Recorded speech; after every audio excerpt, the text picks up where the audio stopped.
Bonus episode 12.5 Aardig's letter to Pierre Havelock. Appendix 1. Dear Jem, or rather should I say Pierre, I don't believe Mocker ever asked you which name you prefer. At this point you've been going by Pierre longer than you ever did Jem, yes? You were what, 27 or 28 when you departed my side. That would make you nearly 60 now, and I'm sure Mocker would tease you to no end had she discovered your age. Time is short, and there is much I must tell you, Pierre, much that you have a right to know. I want these last 2 weeks and this letter to be your resolution, to answer every question you may have, so that you can move on from it all, move on from the undercurrent. Firstly, sorry to put you to sleep like that, but all going well you have now remembered our final moments together. It is a technique I have only learned in the years since you left, an ability to drag out a distinct or heavily guarded memories from other magi, in doing so putting them into something like a trance-like sleep. Heavy-handed method, I'll admit, but I needed for you to see our last day together. Again, for your own good, to move past it. You were right about those Aztecs. They didn't just build similar temples to our world's ancients. The two are one and the same. The ancients disappeared one day, the entire race, to Earth. That's what the temple really is. The canon was an accidental byproduct. I've learned about the place in the years between our parting. I believe the ancients were an entire race of magi sensitives, who knew the magical properties of magi. These temples, they're laced with it. I have no doubt in my mind this is the largest above-ground collection of the radioactive metal on the planet. Indeed, I don't think there'll ever be as much in one place again. It's in the walls of every brick, every house, shop, and of course it's rampant throughout the temple walls and even the floors. I'm sorry it took so long. I used the Empire, the one we built, found people from all across it to research the ruins and relics, to find a way to get you back. But there simply isn't one, Jem. There's no Magi or Gavnu, as they call it now, on Earth. That's why the Aztecs never returned back to Balya. They made new temples, but without the Magi it was impossible. They got stuck just like you. They used the same building techniques, found precious resources, resorted to pagan rituals even, but none of it worked. They were trapped forever. Eventually we learned how to use the temple for its original purpose, not as a gun or a teleporter, but a looking glass. That's what the ancients actually wanted to create, a way to look out at distant stars and worlds, like Earth. In a way, they created a very primitive and yet mind-bogglingly powerful version of the NTME. So much more than that. This much radioactive material in one place is the sort of insanity born only of ignorance. The ancients had no idea what they created. Their goal was to project themselves with a body that could touch and taste and feel. But what they actually created, what they made, was the very thing I guessed way back then. A Magi amplifier. The one who steps into the light pillar becomes a conduit, as it were, and the temples form a giant circuit board of sorts. In essence, the Magi has their latent physical psychic powers multiplied by a factor of thousands or more. You know, had I been the one to step into that light with my level of Magi ability, it's possible the resulting blast would have destroyed the whole world, maybe the whole solar system. It would have, at least, knocked our planet off its axis in a way you inadvertently saved us all from our own ignorance that day. The cannon could have been anything, too. I and the Alliance researchers who fired it that first time both simply imagined a godlike smiting ray from the heavens. The temples amplified that through the power of the one in the light beam, and, well, bam, space laser, as the Earth humans might say. However, this temple is old now, Jem, used once to move the entire civilization of the ancients to Earth, twice more to fire the cannon, and presumably move both you and one other to Earth. And now to allow me to project myself as Mocker, as originally intended. Much like a filament in a light bulb, with each use the Gavnu here loses some of its potencies. I have attempted to gather more. The amount worked into ornamental weapons like our swords, or even woven into tapestries, is incredible. But for every Magite sword I bring here, I gain perhaps a second or two's worth more time with you. There simply isn't enough in the world to replace the amount the temple once contained. Except, perhaps, within the dwarven strongholds. But even I could not conquer that city, not even for you. Weeks, that's all that can be done now. Using my own magic as a conduit, having had 30 years to properly study how to use it without activating any accidental cannons of mass destruction. I was able to get just 2 weeks out of what's left, but after that the portal may never open again. It took quite some practice. I used it in lesser forms at first, spying on your world as a ghost with no body, learning the language, how to read and write, and of course tracking you down.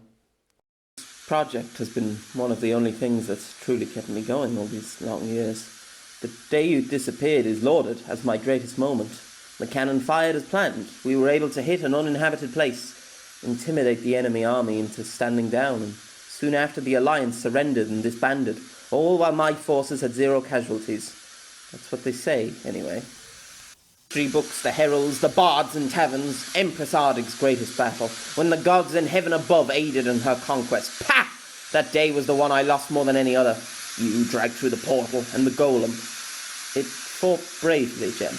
Held off the enemy's armies, forward scouts by itself, while we were arguing over who would fire the cannon. It got damaged because we delayed, because I was so indecisive and selfish. I've never been able to fix it. It seldom talks in sentences anymore. It shows little emotion. In a sense, it's more akin to a dog now, though it hurts so much to say that. It stays by my side, mind you, all these years. Always with me, silent hulk of brick and mortar that speaks even less than I do. But with its mind shattered and you gone, well, you two were all that was left of the old crew. There have been few others who would talk to me like a person. They speak to me though I am inhuman, a blasted demigod among mortal men. But of course there is your sister. She still visits me, Jem. She may be the only person I know who still uses my real name and speaks casually enough with me. Her visits grow rarer, I'm afraid. She got old. But she's ever sprightly. She had 3 wonderful children, and plenty grandchildren. Oh, and I'm sure you'd love them all dearly, Jem. I have met them on occasion, though they too speak to me as Empress rather than as Auntie. Still, they are wonderful kids. She lives in a village to the south, a quiet place, a good place, I made sure.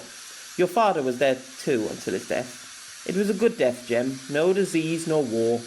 He died, surrounded by his family, a couple of weeks after his first great-grandchildren were born. Peacefully. I always worried they would hate me, and blame me for your disappearance, but they never did. Instead, they continued to treat me as one of their own. But the journey to South Avernia is long now, and your sister is old. I wish I could see her a little more. She is surely my last confidant. I am so lonely. Everyone around me is aging, yet I barely do. I'm nearer 70 than 60, yet I look at most 40. My father, under the stress of war, invasion, and having to send his daughter to lead the desperate rearguard armies, lived to be over 100. The family records list many of my line who passed 150, and were still fit at that age, still ruling. I wonder if I'll ever be allowed to cease being Empress. My powers are greater than any of my ancestors. It's possible I could live to 200 or more, and still be combat capable. Who will be left to watch over me then? For me to simply talk to. I am human, regardless of my powers. My bones and mind ache, but they refuse to break from this blasted curse of a power. Elves may live this long, but the human body isn't made for it, Jim. The pain I feel all over, the loneliness of it all. Knowing one day soon your sister will perish, or the golem will finally give what little life remains in it. Those thoughts plague my long nights. I'm so very... Apologies, Jem. I got a little disorientated and begun writing my gibbet train of thoughts. A side effect of the astral projection, no doubt. I would rewrite the whole letter, but I have little time, so I shall simply cross out the incorrect parts. Please don't pay them any mind. Pay no heed. As for Maka, you must understand, old friend, that Maka is me and I am her. She's simply a side of me I never got to show you back then. She's the idealized version not from your head, but from mine. She's the way I wish I could have looked, the way I wish I could have talked with you. She's just a projection of my subconscious personality that the temple has given life. She's not so much a Japanese waifu from your mind, but rather one out of mine. She, and I in turn, must return now. Not only is the Magite losing its last sparks, but further I am unconscious, for as long as I project to you. It will not do to leave my empire unattended any longer, even if it's for your sake. And please, don't hold it against young Maka. She honestly knew nothing. Like you, she had dreams, hints of my real memories, but for all intensive purposes, she really believed herself to be a younger me, one from before things got so complicated between us all. My consciousness is awoken now, hence my writing this letter. Do not mourn her, as she will always be within me, and I find myself surprisingly fond of her childish ways. In fact, she insists. that before we leave we visit her, my favourite place, one last time. She will wait until you enter the house and then leave. By the time you have read down this far, she will most likely be there and ready to rejoin with me fully. I apologize my goodbye could not be in person, but bizarrely, both me and Marka share some few traits. We both seem to hate goodbyes. Then again, she is just another facet of me, so that shouldn't be so surprising. Her kissing you, that was something I didn't know I had deep within me. Indeed, it is strange to talk of Marka as though she was separate to me, disassociative, I suppose. It's complicated. Things always are with us, eh?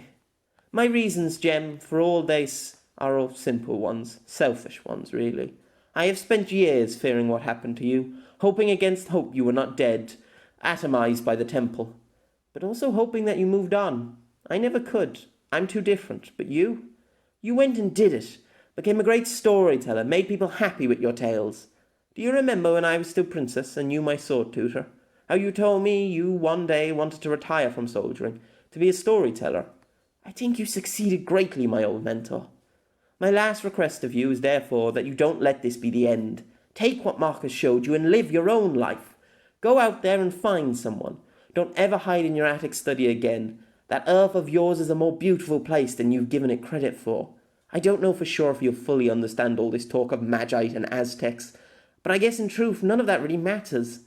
It's complicated jargon, but then again, that's always been the way with the two of us. Makes a change from you explaining things to Marka, huh? I am Aardig and you are Jem. Let this be the last time that phrase is ever uttered, thought of, or written down. Let this be the end of Jem. Move on from you and me. Move on from Jem and Aardig, and go live in the real world, as Pierre Havelock. You picked a strong name, after all. My wish, dear Jem, is that if this temple still has any power left, or if I can gather enough enchanted blades, that in 1 year's time I can look in at you and see you on another Valentine's date, that I can know you won't spend the rest of your days alone because of me. I hope you understand. I hope this experience was ultimately for the best and not just my own selfish delusions. I hope that the good Marka did will outweigh the hurt I know you must be feeling right now. And I hope that you can finally move on from the undercurrent and enjoy the rest of your days in happiness, not alone in that dusty old house. And to prove once and for all this is me, I shall sign with my true name rather than as Saint Aardig. Dear Jem, please live long and well. All my love. Sola.